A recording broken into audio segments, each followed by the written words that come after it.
Çdo vit në ditët e fundit të dhjetorit del vendimi i ministrit grek të rendit që u mundson udhëtimin për nadhe e gjithë emigrantëve që kanë në dorë vetëm vërtetimin se kanë aplikuar për rinovimin e lejes së qëndrimit.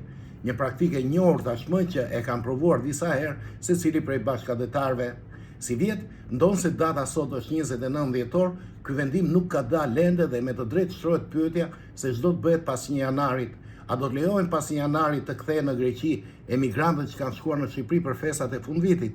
Televizioni Tribuna ju drejtua që në 22 dhjetor 2025 drejtorisë së kufirit në Ministrinë e Rendit.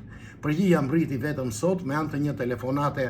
Nga drejtoria e kufirit na thanë se ministri e ka firmosur vendimin përkatës dhe tashmë pritet publikimi në fletoren zyrtare me qëllim që të hyjë në fuqi. Kjo pritet të ndodhë brenda këtyre pak ditëve që kanë mbetur nga viti 2025.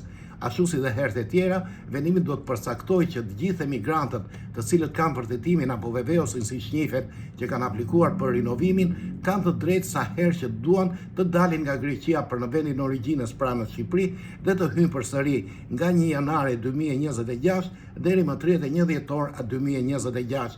Pra, bëni pak durim. Kuptohet që televizioni Tribuna sapo të publikohet vendimi do t'ja bëjë të njohur bashkëdhetarëve. Prandaj na ndiqni në kanalin ton në YouTube.